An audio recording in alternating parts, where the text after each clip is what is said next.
तुलसीदास जी महाराज रामायण में लिखते हैं, सोई जान ही जही देहु जनाई, मतलब वही जान सकता आपको जो आप जिसको आप जनाना चाहते हैं। जो ठाकुर जी कृपा करेंगे वही जान सके बस। हाँ, जिसके ऊपर ठाकुर जी कृपा करेंगे वही जीव ठाकुर जी को जान सके। सकता है। नहीं, पूरा विश्व विष्णु के स्वरूप है। अनेक रूप रूपाय विष्णवे प्रभ विष्णवे, वे श्री विष्णु अनेक रूपों में अवतरित हुए हैं। वेदांत के अनुसार, शंकर वेदांत के अनुसार प्रत्येक ईश्वर के प्रत्येक जीव के अंदर ईश्वर है, लेकिन उनकी सेवा इन्हीं के माध्यमों से है ना। क्या कहते हैं कि गौ सेवा, संत सेवा, ब्रजवासी सेवा, दीन दुखियों की सेवा, संत सेवा, इस प्रकार से इन्हीं माध्यमों से ठाकुर जी को हम संतुष्ट कर सकते हैं। यही और हमारा आशीर्वाद है, ठाकुर जी के कृपा आपको प्राप्त हो। और कोई सेवा बाबा? और सेवा क्या, गौशाला के लिए मिट्टी जो डलवाए थे, तो उसके लिए क्या कहते हैं कि व्यवस्था, अगर कोई भक्तों की इच्छा हो तो उसके लिए सेवा प्रदान कर दें। कितनी ट्रॉली और डलनी है अभी डलनी तो करीब 10 ट्रॉली और है। 10 ट्रॉली और डलनी अभी। आपसे बताऊँ मेरे प्रेम भरी राधे राधे। जैसे आपने पिछली वीडियो में देखा रामायणी बाबा का सत्संग, उसमें देखो बाबा ने बोलते कही तो नहीं लाला कि तिरपाल, जैसे आपने झोपड़ी देखी ना पहले, तो हमें तिरपाल की व्यवस्था नहीं, हमें ठंडी ठंडी आवाज आई तो बाबा ठंडी लगी आवाज गए। देखो राधा रानी कैसी कृपा भई है, बाबा का नहीं तिरपाल की व्यवस्था है गई है, और जो जूता है बाबा का नहीं उनकी व्यवस्था है गई है, और गर्म कपड़े हैं, और गौ ठाकुर जी के लिए जोत वादे के लिए घी की व्यवस्था। राधा रानी कैसी कृपा करें महाराज, आप साक्षात आज वीडियो में देखेंगे। एक भक्त के मन में भाव आया कि लाला आपको ना संत भगवान के लिए यही सेवा ले जानी है, क्योंकि बाबा ने बताया नहीं। तो भक्ति में भाव आया, लाला उनको ठंड भी लगती होगी इस जगह पे, क्योंकि वहाँ तो जंगल ही जंगल है, चारों ओर ठंडी हवा चलती होंगी, तो उनके लिए तिरपाल की व्यवस्था करो, और गर्म कपड़े की व्यवस्था करो, और जूते महाराज जी के लिए। तो महाराज देखो कैसी कृपा करें राधा ने। आइए अब सेवा समर्पित करते हैं भगवान संत भगवान के श्री चरणों।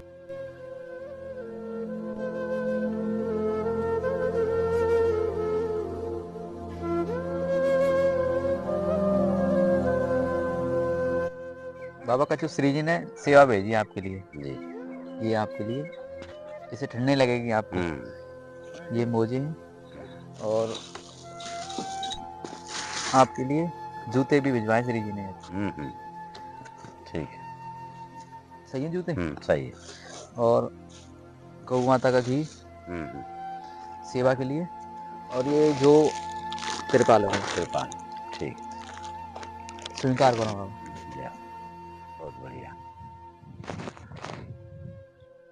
श्री जी ने आपके लिए सेवा भेजी है। हाँ, बहुत बढ़िया है, और ऐसे ही सेवा चलती रहे, ठाकुर जी के सेवा पूजा में ऐसे सहयोग होता रहे, भक्तों का भी कल्याण होता रहे। जैसे कि मैंने पिछली वीडियो में देखा था बाबा, जहाँ पे अपनी आराधना करते ठाकुर जी की, उस जगह पे ना हवा आती है, तो श्री जी ने कृपा करी है, और आप भक्तों के सहयोग से बाबा के लिए तिरपाल की व्यवस्था हो गई है। आज उसमें तिरपाल लगा देंगे तो जो हवा का जो हवा है ना वो आएगी नहीं, तो वहाँ ठंड बिल्कुल रुक जाएगी उस जगह पे। और कोई सेवा बाबा? और सेवा क्या, गौशाला के लिए मिट्टी जो डलवाए थे, तो उसके लिए क्या कहते हैं कि व्यवस्था, अगर कोई भक्तों की इच्छा हो तो उसके लिए सेवा प्रदान कर दें। कितनी ट्रॉली डलनी है अभी डलनी तो करीब 10 ट्रॉली और है। 10 ट्रॉली और डलनी है, क्योंकि कुछ वृक्ष ऐसे हैं, जैसे अपने डूंगर के पेड़ है, जिसकी जड़ें दिखने लग गई है, बाहर आ गई है। हम सोचते हैं कि क्योंकि डूंगर के पेड़ ब्रज में कम रह गए हैं, ठीक है ना, और ये इसको सुरक्षा की आवश्यकता है। जैसी हवा आएगी तो वो गिर जाएंगे। हाँ, मिट्टी डल जाएगी तो वो उसको मजबूत हो जाएंगे। पूरे फुलवारी कुंड में केवल 3 ही वृक्ष है, तो हम सोचते हैं कि उनके जड़ अगर मजबूत हो जाए तो और भी उनकी उम्र बढ़ जाएगी। बिल्कुल। तो देख लेना कोई भक्त, बिल्कुल, अगर पहले तो गौ माता की जो मिट्टी डलवाए उसकी कुछ सेवा के लिए व्यवस्था, अगर कोई भक्त की प्रेरणा हो। राधा रानी कृपा भक्त ने ये सेवा में मिट्टी की राधा रानी जल्दी करवाएंगे आपके लिए। जी। बाबा कुछ भक्त लोग हैं, उनके कमेंट आए कि सत्संग के बारे में बताओ हमें, सत्संग इसका वर्ण है जो आया। सत्संग का अर्थ, मूल अर्थ ये है सत माने सत्य, सत्य है, बिल्कुल। और संग, जो सत्य का संग है। सत्य क्या है? सत्यम परम धीमहि। श्री कृष्ण ही परम सत्य है, बिल्कुल श्री राम ही परम सत्य परम है, सत्य है। श्री शिव ही परम सत्य है। ये सत्य है, सत्यम शिवम सुंदरम। सुंदरम। तो ईश्वर सत्य होते हैं, श्री कृष्ण सत्य हैं। तो श्री कृष्ण का संग यानी कि सत्य का संग, तो श्री कृष्ण सत्स्वरूप हैं और उनका संग करना क्या है, इसको समझने वाली बात है। संग करना, एक तो बैठना उठने को हम संग करना कहते हैं, लेकिन यहाँ पर वो मतलब नहीं है। यहाँ पर जो अभिप्राय है, श्री कृष्ण स्वरूप सत्य का जो संग है वो है उनकी सेवा। सेवा सर्वतो भावे न, हम उनके हैं, उनकी वस्तु से उनकी सेवा, उनकी प्रसन्नता के लिए कर रहे हैं, यही है सत्संग। श्री कृष्ण प्रसन्न हो, हमारा प्रत्येक वैष्णव का एक ही लक्ष्य होता है उसके जीवन का कि श्री कृष्ण प्रसन्न हो। और तदनुरूप ही हम आचरण करते हैं, तदनुरूप व्यवहार करते हैं। हमारे शास्त्रों में बताया गया है कि भगवान श्री कृष्ण को प्रसन्न करने के लिए कुछ चीजें बताई गई है, जैसे दया, अहिंसा, कटु वाणी से परहेज करना, किसी को दुर्वचन न कहना, किसी के प्रति द्वेष भाव अपने मन के अंदर न पालना, और जगत के व्यवहार में भगवत स्वरूप ही सामने वाले को समझ करके उससे व्यवहार करना, यही वैष्णवों का लक्षण है। क्योंकि पूरा विश्व विष्णु के स्वरूप है। अनेक रूप रूपाय विष्णवे प्रभ विष्णवे। वे श्री विष्णु अनेक रूपों में अवतरित हुए हैं। वेदांत के अनुसार, शंकर वेदांत के अनुसार, प्रत्येक ईश्वर के प्रत्येक जीव के अंदर ईश्वर है। ऐसे ही हमारे वैष्णव सिद्धांत के अनुसार प्रत्येक प्राणी उन्हीं परमात्मा के ही स्वरूप है। उन्हीं परमात्मा ने अनेकानेक रूप में अवतार लिया है, शरीर धारण किया है लीला करने के लिए। और लीला पुरुषोत्तम भगवान इस लीला भूमि में अवतीर्ण होकर के अपनी लीला के द्वारा असुरों को मोहित करते हैं और भक्तों को ज्ञान प्रदान करते हैं। क्योंकि भगवान की जो लीला होती है बड़ी विचित्र है। इसके विषय में शास्त्रों के अंदर कहा गया है कि जो सावधानी पूर्वक भगवान की लीला का दर्शन नहीं करता है अथवा उनकी कथा को नहीं सुनता है, वो मोह में पड़ जाता है, उसका पतन हो जाता है, वो कहीं के भी नहीं रहता है, कहीं का नहीं रहे। तो इसीलिए शास्त्रों को, गुरुजनों की वाणी को बड़ी सावधानी पूर्वक उसको श्रवण करना चाहिए, उसका मनन करना चाहिए और योग शास्त्र के अनुसार उसका निधिध्यासन भी करना चाहिए।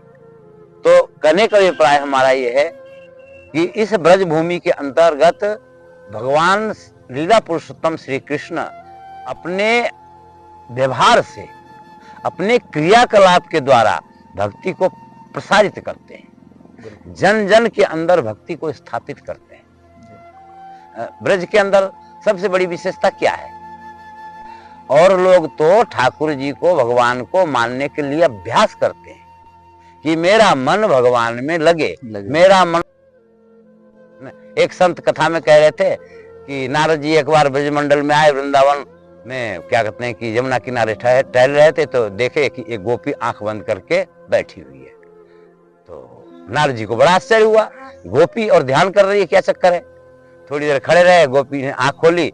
गोपी से भगवान नारद जी ने पूछा कि अरे गोपी, किसके ध्यान कर रही है? कन्हैया के। गोपी बोली, अरे नारद बाबा डंडोत, मैं ध्यान नहीं कर रही हूं, मैं उपाय सोच रही हूं। काहे के उपाय सोच रही गोपी? तो गोपी बोली, नारद जी, हम ये उपाय सोच रहे हैं कि ये जो टेढ़ी टांग वाले हमारे अंदर जो बस गए आकर के, मैं कैसे थोड़ी देर के लिए वह को अपने हृदय से निकालूं ताकि मैं घर के काम काज कर सकूं। क्योंकि हमेशा वो भीतर ही बैठो रहे। तो तो कहने का अभिप्राय यह है कि ब्रज के अंतर्गत आज भी जो देखने वाले हैं ग्वाल वाल के अंदर कन्हैया के रूप देख करके उनके लीला को के दर्शन कर सकते हैं, बिल्कुल लेकिन वो भाव होना चाहिए, ठाकुर जी की वो दृष्टि होनी चाहिए। ठाकुर जी की दृष्टि, जब तक ठाकुर जी दृष्टि प्रदान नहीं करते हैं तब तक ठाकुर जी की लीला प्रत्यक्ष में दिखाई नहीं देती नहीं है। देख पाएंगे। वो फिर ऐसा लगता है कि कोई नौटंकी हो रही है, मंच के ऊपर रासलीला के बालक नाच रहे हैं और अभिनय कर रहे हैं, बस केवल इतनी ही दृष्टि रहती है। लेकिन उनकी जो लीला है प्रत्यक्ष होवे हमारी दृष्टि के सामने, ये तो तभी हो सकती है जब उनकी कृपा वो चाहे। बिल्कुल बाबा। इसी बात को तुलसीदास जी महाराज रामायण में लिखते हैं, सोई जानहि जेहि देहु जनाई, मतलब वही जान सकता आपको जो आप जिसको आप जनाना चाहते हैं। जो ठाकुर जी कृपा करेंगे वही जान सके बस। हाँ, जिसके ऊपर ठाकुर जी कृपा करेंगे वही जीव ठाकुर जी को जान सके, नहीं तो ठाकुर जी सामने होते हुए भी जीव स्वीकार नहीं कर सकता, पहचान नहीं कर सकता है। ये अनेकों उदाहरण देखे गए हैं। बिल्कुल। लेकिन आज भी हमारे ब्रज के अंदर कई संत ऐसे हैं जिन्होंने श्री कृष्ण को, बलराम को, श्री राधा कृष्ण को प्रत्यक्ष किया है। आज भी वो दर्शन करते हैं। क्यों? कि उनका भाव प्रत्येक ब्रजवासियों में श्री कृष्ण बलराम का ही भाव है। बिल्कुल। प्रत्येक कन्या के अंदर श्री राधा का भाव है। और धीरे धीरे भाव जब विस्तृत होता है, विस्तार लेते लेते, और एक दिन उसके अंदर सामने स्वयं साक्षात कन्हैया प्रकट हो जाते हैं, अपनी लीला को प्रत्यक्ष कर देते हैं। यही है सत्संग।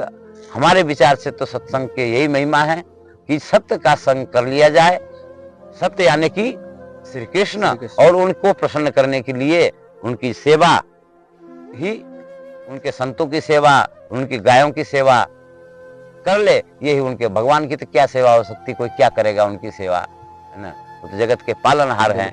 लेकिन उनकी सेवा इन्हीं के माध्यमों से, है ना, क्या कहते हैं कि गौ सेवा, संत सेवा, ब्रजवासी सेवा, दीन दुखियों की सेवा, संत सेवा, इस प्रकार से इन्हीं माध्यमों से ठाकुर जी को हम संतुष्ट कर सकते हैं। यही और हमारा आशीर्वाद है, ठाकुर जी के कृपा आपको प्राप्त हो और ऐसे उत्तरोत्तर सभी भक्तों के अंदर भगवान की भक्ति की वृद्धि हो और अधिकाधिक आप लोग ब्रज में सेवा करें, प्रदान करें और स्वयं भी यहाँ आकर के दर्शन करें ठाकुर जी के, संतों के। जय जय श्री राधे, जय जय श्री राधे। तो आपको वीडियो कैसे लगी एक बार हमें कमेंट के माध्यम से आप जरूर बताएं।